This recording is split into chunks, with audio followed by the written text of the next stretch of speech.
As notas do GP da Emília-Romanha Imola de 2025. Depois dessas semanas caóticas ali que envolveram o GP da Arábia Saudita, o GP de Miami, que eu tive alguns problemas logísticos que me impediram de fazer todos os vídeos corretamente aqui do clube, a gente volta finalmente com a nossa programação normal dos vídeos de Race Week, dos vídeos de semana com GPs até o final do ano, e ainda falta muita corrida, e é exatamente por isso que a gente tem o quadro das notas dos pilotos depois do GP. Lembrando que a ideia desse quadro, eu vou dar as minhas notas e vocês vão dar as notas de vocês pelo formulário que eu coloquei na aba de comunidade aqui do YouTube e também divulguei lá no Discord do Clube da F1, que se você quiser fazer parte, é o primeiro link aqui da descrição. E no final da temporada a gente vai ver as notas médias de todos os pilotos e ver quem foram os melhores ao longo de toda a temporada. Sem mais enrolação, bora para as notas do GP da Emília-Romanha de 2025. Começando então pelo Esteban Ocon, e a nota que vocês deram para ele foi uma nota número 2.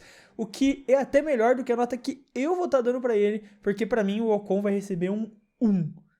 O final de semana do Ocon inteiro foi completamente esquecível, você nem lembrava que ele estava na corrida, ele não conseguiu achar performance em nenhum momento do final de semana, não passou pro Q2, caiu no Q3, o Berman, no mesmo carro, em determinados momentos, chegou até a ameaçar ir pro Q2, teve toda a polêmica envolvendo ele e o Bortoleto, e por isso não passou, e na corrida tava só completando o pelotão, até que eventualmente a Haas dele deixou ele na mão. Quando o Ocon tá atingindo o fundo do poço dessa temporada, ele realmente tá no fundo do poço, e pra mim essa corrida foi mais um desses exemplos dele pra mim. Nosso próximo nome é o Kimi Antonelli, e vocês foram pra ele com uma nota 5, que é exatamente a mesma nota que eu coloquei pra ele. Eu também coloquei uma nota 5 pro Antonelli. Outro que não teve um grande final de semana, não conseguiu performar na sua melhor qualidade, ainda mais com toda essa ideia que tinha, que era o circuito favorito dele, o próprio Toto, depois da classificação sprint, vendeu essa ideia, falou isso porque ele tá correndo numa pista que ele não conhece. Imagina quando ele começar a correr nas pistas que ele tá acostumado, como Imola, como Espanha, que são as próximas aqui agora, né, depois de Miami, e ele não conseguiu encontrar essa performance, caindo também no Q2, junto com as duas Ferraris, e na corrida, em determinados momentos, até pareceu ter um bom ritmo, conseguiu se colocar novamente nos pontos, parecia que ia conseguir terminar na zona de pontuação na prova, mas eventualmente a sua Mercedes abriu o bico e impediu que ele pudesse mostrar algum resultado, mostrar uma recuperação na prova. Então, por conta disso, 5 tá de bom tamanho. Ele realmente decepcionou no final de semana, ele foi muito abaixo do esperado, só que na corrida ele começou a mostrar um ritmo e a Mercedes impediu que ele pudesse mostrar algo a mais, por isso um 5 acho que tá muito bem servido. Nosso próximo nome da lista é o Oliver Bearman, que vocês foram com uma nota 5 para ele e eu também dei uma nota 5 pro Oliver Bearman. Não foi um péssimo final de semana do Oliver, tanto que por isso acho que 5 é uma boa nota, ficou ali na média. Fez o que podia dentro do cenário que ele estava. A Haas realmente não chegou para esse final de semana, não chegou para Imola, quebrando a regra do 880 que eles tinham, que é uma corrida mal, uma corrida bem. Eles foram mal em Miami e foram mal em Imola também. Então acabou sendo um final de semana decepcionante para eles e por consequência os pilotos sofreram com isso. O Bearman tinha ritmo até para poder chegar no Q2, tanto que a volta dele era uma volta para colocar ele no Q2, só que a bandeira vermelha impediu isso de acontecer. No final das contas, na corrida ele também não conseguiu fazer muita coisa, não conseguiu progredir demais, ficou uma boa parte do tempo lá no fundo do pelotão, mas se manteve competitivo, fez boas voltas, fez bons tempos, dentro dos limites de um carro muito abaixo do esperado que a Haas entregou nesse final de semana. Por isso que 5 encaixa, acho que perfeitamente, pro que o Bearman apresentou. Agora um nome estreante na temporada, alguém que voltou depois de muito tempo parado, Franco Colapinto. E a gente diferenciou nas notas, as minhas notas e as de vocês aqui foram diferentes, porque vocês deram pro Franco uma nota 4, enquanto eu fui para ele com uma nota 3. Um dos principais pontos da minha nota 3 foi o que aconteceu na classificação. O Franco enfiou o carro da Alpine no muro logo na primeira sessão competitiva dele, voltando para a Fórmula 1, tendo todo esse estigma de ele ser o cara que bate toda hora, o cara que dá prejuízo e que ele não deveria entrar no lugar do Jack Doohan, exatamente porque ele bate e causa prejuízo. O Doohan termina ali no fundo, mas pelo menos não dá prejuízo. Se bem que, como a gente viu no Japão, em algumas sessões ele tava batendo ainda. Mas o Colapinto era pelo menos aquele cara que conseguia entregar resultados. E essa nota pra mim só não foi um 1, porque, de novo, ele veio com esse estigma de eu sou mais rápido e agora eu não vou bater. E ele foi lá e bate na primeira sessão competitiva. Pra mim, isso aí já seria terrível. Ele teria que fazer uma boa corrida. E dentro das limitações da Alpine, ele até fez uma corrida decente. Em alguns momentos eu andou até mais rápido que o Gasly. Daí teve, claro, uma hora que a Alpine precisou entrar ali no meio, pediu para eles trocarem de posição pro Franco deixar o Gasly passar. Mas em determinados momentos ele foi consistente, não ficou no fundo do pelotão, tava ali acima da média, acima do esperado, e terminou a corrida ainda próximo também do PR, só 2 ou 3 segundos atrás do Gasly. Então não foi uma péssima corrida, não foi boa, mas acho que salva ali pelo menos um 3 pra mim. O 4 eu consigo entender, mas eu ainda acho que por conta da batida na classificação, joga lá pra baixo. E o próximo nome é o grande, o famigerado Lance Stroll, que, eu vou ser honesto, eu fiquei surpreso com a nota que vocês deram pra ele. Vocês deram uma nota 6, enquanto pra mim, a nota que eu dou pra ele nesse momento aqui é um 4. Essa daqui foi uma das nossas maiores diferenças de notas, comparando tudo que a gente vai ver até aqui. Mas eu não consigo ver o Lance Stroll levando um 6 pra casa. É a nota que vocês escolheram, então quem sou eu pra julgar?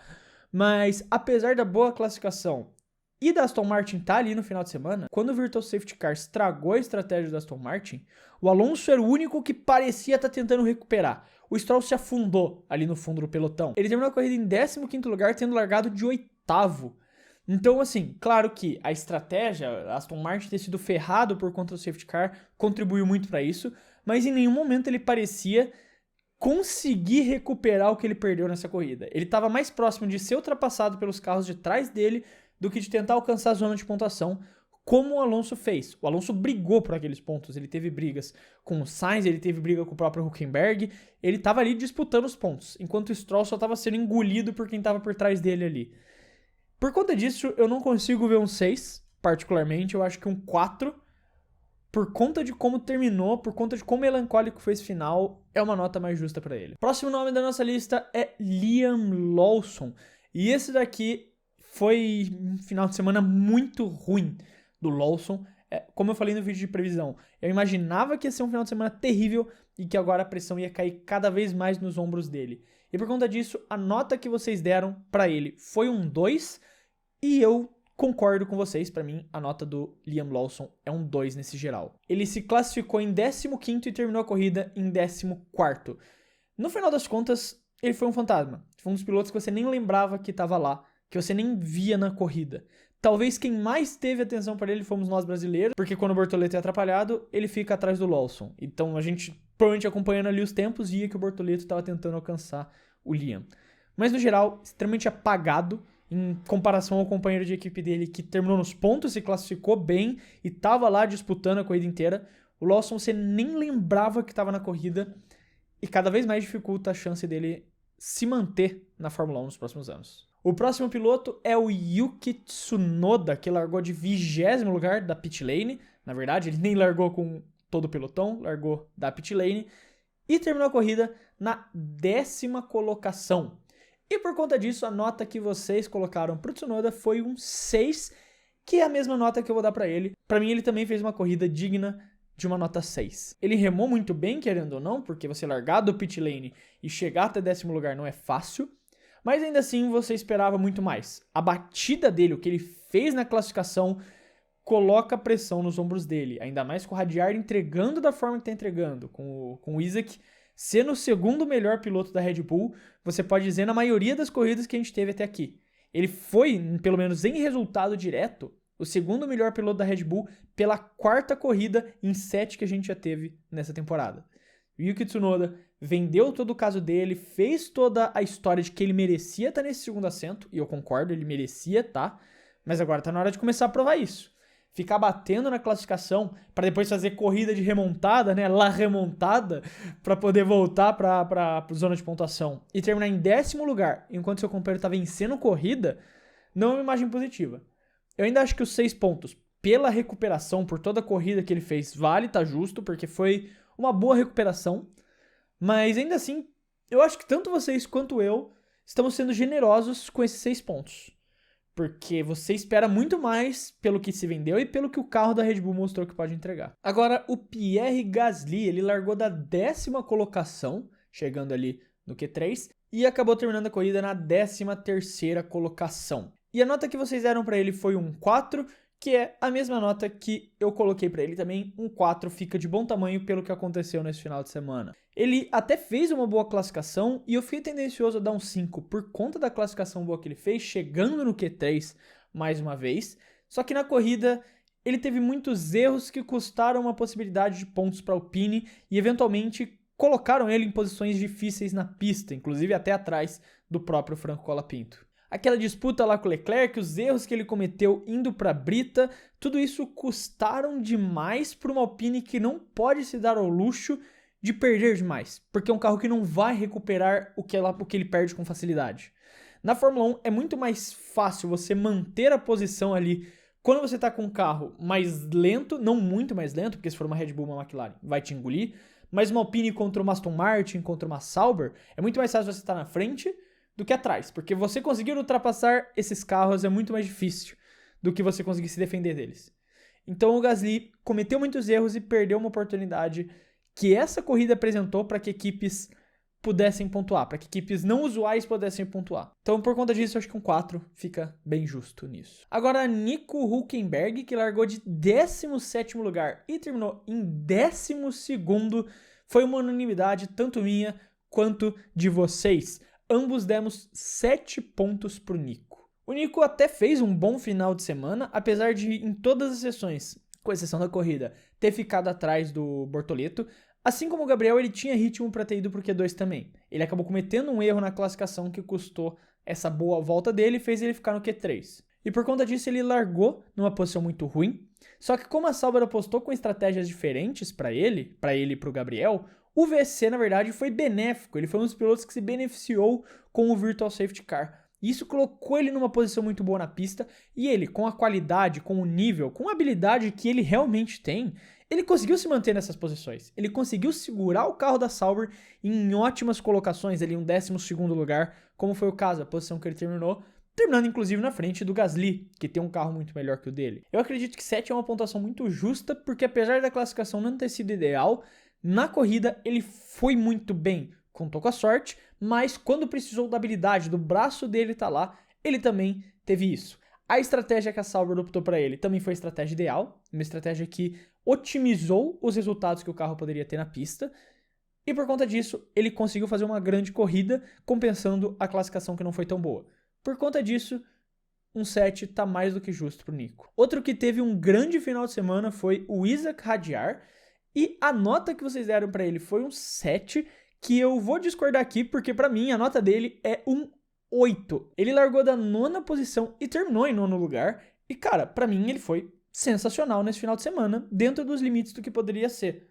Claro que, de novo, ele foi aquele piloto que você não necessariamente lembrava que ele estava na pista, mas ele não precisou ser isso, porque ele mais uma vez foi o 2º melhor piloto da Red Bull. Se classificou melhor que o Tsunoda, fez uma corrida sólida para se manter na zona de pontuação, inclusive terminar na frente do Tsunoda. Mais uma vez ele foi sólido, mostrou velocidade, mostrou que tem nível, mostrou que tem ritmo e vem se mostrando como esse candidato para subir para a Red Bull nos próximos anos, até mesmo em 2026, se continuar tendo resultados melhores que o Tsunoda que está na Red Bull. Se bem que hoje em dia falar que vai subir para o 2º carro da Red Bull parece mais uma ameaça do que uma conquista, mas ainda assim o Hadjar para mim foi muito bem. Nos limites do que ele poderia fazer, com o carro que tem, com o que pode entregar, ele foi muito bem em terminar nessa 9ª colocação e para mim merece essa pontuação alta. Nosso próximo nome é o Fernando Alonso e a nota que vocês deram para ele foi um 5, que pra mim, eu discordei também, pra mim ele mereceu um 6 nesse final de semana. E eu já entrei um pouco nos detalhes dos motivos na parte do Lance Stroll, mas basicamente ele larga da 5ª colocação e tem todos os problemas, tudo que acontece acaba jogando ele pra baixo, o VSC principalmente destrói a estratégia da Aston Martin. Eu já falei, principalmente no vídeo de vencedores e perdedores, que a Aston Martin devia ter tomado 2 estratégias diferentes para os seus pilotos. Equipes nessas situações precisam de estratégias diferentes para os seus pilotos, porque se der errado com um, você ainda tem o outro ali para conseguir pontuar. E deu errado para os dois, só que o Alonso foi o único da dupla que parecia que estava realmente ali para brigar, que estava realmente ali disposto a brigar e tentar voltar para esse top 10. Como eu falei, disputou com o Sainz, disputou com o Hülkenberg, acabou terminando em 11º, uma posição fora dos pontos, mas isso não exclui para mim o quão bom ele foi nesse final de semana. o quão rápido ele estava, o quão ele parece ter finalmente, com um carro decente, encontrado o ritmo, mostrado que o Alonso ainda está ali. E o único motivo dele não ter pontuado foi, como ele mesmo disse, sou o piloto mais azarado da história da Fórmula 1. Não acho que seja o mais azarado, mas nesse caso você realmente teve muito azar, Fernando Alonso, e brigou até a última volta para tentar voltar pelos pontos. Agora a gente vai para gigante com o Alex Albon. E vocês deram para ele uma nota 9. Cara, nem eu fui tão confiante assim. Eu fui bem confiante e dei uma nota boa, mas para mim ele merece um 8 pela corrida. O Albon largou da 7ª colocação e terminou em 5º lugar, conseguindo trazer mais um grande resultado e sendo de novo o principal piloto da Williams no final de semana. E ele poderia ter sonhado com mais. A verdade é que o Albon poderia ter pego mais, mas ele teve muita dificuldade em ultrapassar o Leclerc, e para mim isso não qualificou ele para a 9ª colocação. Eu deixei minha opinião clara aqui, eu não acho que o que o Leclerc fez foi sujo e que merecia uma punição. Eu acho que o Albon teve muita dificuldade em ultrapassar o Leclerc, ele apresentou essa grande dificuldade em ultrapassar o Charles, e por conta disso custou o que poderia ser, no melhor cenário, até um pódio para Williams. Um pódio histórico para Williams de voltar nessa colocação desde 2021, né? Assim, mas dessa vez conquistado na pista, desde o GP da Bélgica de 2021. Ele poderia, porque ele estava mais rápido que o Piastri. Se ele tivesse passado o Charles, ele realmente poderia ter sonhado com aquele pódio em cima do Piastri. Acabou não acontecendo, não apaga o grande final de semana que ele fez. E por conta disso, eu entendo o 9, não vou reclamar do 9, mas eu particularmente dou um 8 para ele. Já que estamos falando da Williams, a gente pode falar agora do Carlos Sainz. A nota que vocês deram pro Sainz foi um 6, e eu vou dar uma nota um pouquinho maior, eu vou de 7 pro Sainz. O Sainz largou de 6º lugar e acabou terminando em 8º. Eu até pensei, na verdade, em dar um 8 para ele, mas eu acho que seria injusto dar uma nota igual do Albon pelo que o Albon quase conseguiu. Agora, a corrida do Sainz, ela foi sensacional. É que fica um pouco apagado pelo fato dele ter terminado só na 8ª colocação. Mas ele não conseguiu fazer uma volta no Q3 por conta de trânsito, que atrapalhou ele em aquecer os pneus da forma correta. Então, por isso ele não conseguiu igualar uma grande volta, como, por exemplo, ele fez no Q2. E na corrida, o VSC também estragou a corrida dele. Jogou ele lá para trás. E mesmo assim, ele remou de lá do fundo para a zona de pontuação. Ele foi muito bem nessa corrida. Ele remou com essa Williams para colocar ela de volta nos pontos. Por conta disso, eu acho que um 7 é uma nota até tipo modesta pro que ele fez. O 8 poderia ser muito justo, mas eu não quero colocar ele no mesmo patamar do Albon, porque a corrida do Albon foi brilhante. A corrida do Albon foi sensacional. Por conta disso, eu vou dar um 7, mas aquele 7 que tá pronto para virar 8. O George Russell foi outro piloto que a gente concordou nas nossas notas. Todo mundo aqui deu 6 para ele. O Russell conseguiu uma ótima classificação, terminando em 3º lugar, se classificando em 3º lugar e terminando a corrida numa 7ª posição. O Russell largou muito melhor que o Max e o Piastri, inclusive, e ele poderia ter ultrapassado e pegado essa liderança, só que o Piastri focou tanto ali em proteger, se defender do Russell, que abriu espaço para o Max fazer aquela ultrapassagem maravilhosa. No resto da corrida, a Mercedes não estava lá. A Mercedes realmente não entregou um carro com ritmo para os seus pilotos. E aos poucos o Russell foi sendo engolido por todo mundo. Também a estratégia e o azar não jogaram muito para cima dele. Só que dentro das limitações, dentro do que o carro poderia entregar, ele foi sólido. Também fez uma boa classificação colocando esse carro em Q3. E eu não vou cair no campo do IC falando tipo como ele largou melhor. Se ele tivesse pegado a liderança, poderia ter sido melhor a corrida. De novo, a gente fica no IC e de IC todo mundo é campeão mundial, né? Então, dentro das limitações e dentro do que aconteceu no final de semana, ele foi muito bem.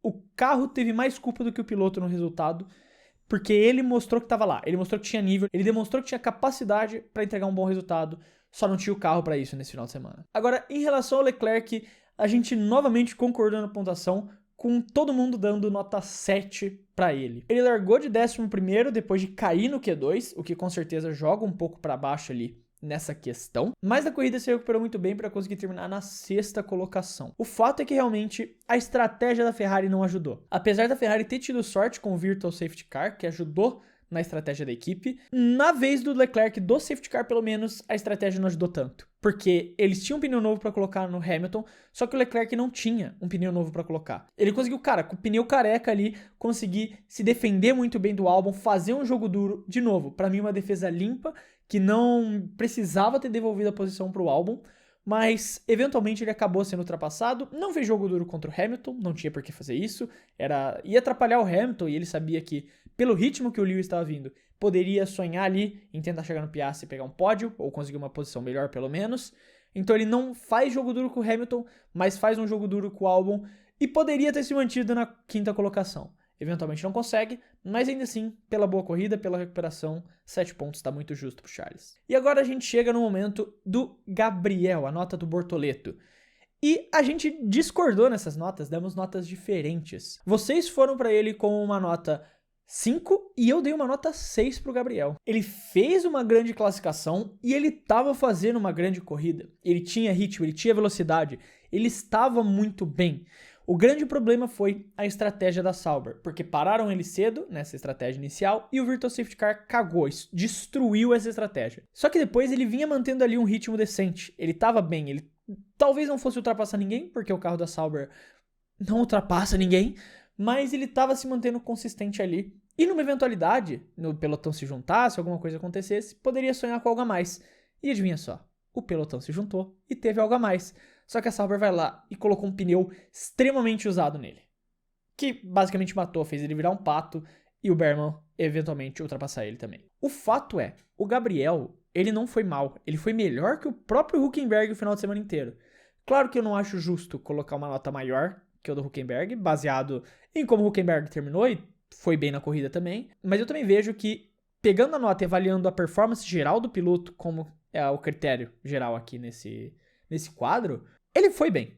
Ele era um piloto que tinha ritmo, que mostrou velocidade, que estava no nível, mas a estratégia da equipe jogou ele lá pro fundo. Por isso eu acho que eu vou com 6 e eu acho que um 6 está justo nesse cenário. Partindo ali pros últimos pilotos, a gente tem o Lewis Hamilton, que tanto vocês quanto eu fomos com uma nota 9. Ele larga de 12º, termina na 4ª colocação, numa grande corrida, assim como o Leclerc beneficiado por conta do Virtual Safety Car e pelo Safety Car também, porque ele consegue botar pneus novos. E se não tivesse tido a briga do Albon ali com o Leclerc, se ele tivesse conseguido chegar antes nisso, poderia ter sonhado com o pódio. Apesar da classificação ter sido péssima, na corrida o Lewis foi muito bem. O Hamilton foi espetacular. Reencontrou a forma, como ele mesmo disse. Estava se sentindo bem com o carro, como ele se sentiu na China. Então agora talvez ali ele tenha 2 amostras para tentar encontrar as semelhanças e poder encontrar essa performance nas próximas corridas também. O Lewis foi muito bem, sensacional, nota 9 para ele. E a gente vai agora com o Piastri, que a gente concordou na nota, uma nota 7 pro Oscar. Porque apesar dele realmente ter sido atrapalhado pela McLaren de várias formas, em determinados momentos da corrida, antes mesmo dele estar com os pneus velhos no final, ele estava virando mais lento que o Norris. Só que a McLaren não deu uma ordem de inverter, porque eles já falaram que não vão interferir nisso, não é trabalho deles. Eles vão deixar os pilotos se resolverem na pista. Mas em determinados momentos, o Norris estava mais rápido que o Piastri, ainda quando o Piastri estava em 2º lugar na corrida. Então, mesmo tendo feito a pole position, parece que ele também não estava no seu 100% ali na corrida. Parece que talvez o que aconteceu na largada, ele deixou entrar demais na cabeça dele. Ele achou que talvez se defendendo do Russell podia sair na frente e largar ali. Então o Verstappen passa e sai muito na frente, ele não consegue alcançar o Max, e isso afeta um pouco. E daí, obviamente, o que acontece? Joga ele lá no fundo. Apesar dele ter feito uma grande corrida de recuperação, por conta da estratégia da McLaren ter ferrado ele, né, ter colocado ele lá no fundo do pelotão, antes mesmo do Virtual Safety Car, a estratégia já teria dado errado, e ele tem que remar e vai ultrapassando um por um para se colocar de volta na posição do pódio. Então, eu acredito que um 7 tá de bom tamanho nesse cenário, visto o que ele fez na corrida. Seguindo, a gente tem o 2º colocado, Lando Norris, que a gente concordou nas notas também. 8 pra corrida do Lando. E, cara, ele foi o famoso come quieto nessa corrida, fez o dele, se classificou mal. Isso é verdade, classificar em 4º lugar com a McLaren é se classificar mal hoje, mas ao longo da corrida conseguiu fazer o trabalho dele. Em determinados momentos estava virando mais rápido que o Piastri, não chegou em nenhum momento a ameaçar a liderança do Max, mas no melhor resultado que ele poderia entregar então nesse momento, que era terminar em 2º lugar, vencer o seu companheiro de equipe, que é o seu principal adversário pelo título, ele fez isso. ele continuou à frente, terminou na frente da corrida, se recuperou da má classificação e por conta disso, 8 pontos tá também muito justo. Claro que também acabou servindo para a McLaren aprender o que eles fizeram com o Piastri de errado para não fazer com o Norris, e isso beneficiou ele, mas ainda assim, ótima corrida do Lando, 8 merecido, para diminuir a vantagem do Piastri no campeonato. E por fim, o grande vencedor da corrida, de novo foi unânime a votação. Nós, tanto eu quanto vocês, demos nota 10 pro Verstappen. Largou de segundo e terminou em primeiro. Venceu a corrida na primeira volta, essa é a verdade. O Max venceu a corrida com aquela ultrapassagem magnífica que ele fez. Mostrou um ritmo superior ao das duas McLarens, não deixou nenhuma delas chegar perto de forma alguma. E simplesmente disparou. Simplesmente foi embora, não deu chance para que as McLaren chegassem perto dele de maneira nenhuma. Cara, foi só um final de semana sensacional. Apesar de não ter pego a pole, ficou muito perto de pegar essa pole e na corrida não deu chance para as McLarens. As atualizações da Red Bull parecem ter funcionado, devolveram o carro da Red Bull para um nível competitivo e, dependendo do cenário, até mais rápido que as McLarens. E quando o Max tem isso em mãos, ele consegue destruir uma corrida, como ele fez nessa corrida, fazendo uma ultrapassagem maravilhosa na volta 1, assumindo a liderança e não dando chance nenhuma para que alguém pudesse ameaçar essa vitória dele. Nem mesmo na relargada no safety car deu essa chance pro Lando Norris. Mas aí tá, essas são as notas dos pilotos do GP da Emília-Romanha de 2025. Quero saber sua opinião, se você concorda, se você discorda, o que você mudaria de tudo isso aqui, não esquece de escrever aí nos comentários. Lembrando também que se você gostou do vídeo e quiser ajudar o Clube da F1, você pode fazer isso se inscrevendo no canal, porque ajuda muito a gente a poder continuar produzindo todos esses vídeos aqui pra vocês. Quero deixar um abraço pra você que ficou até aqui e até o próximo vídeo.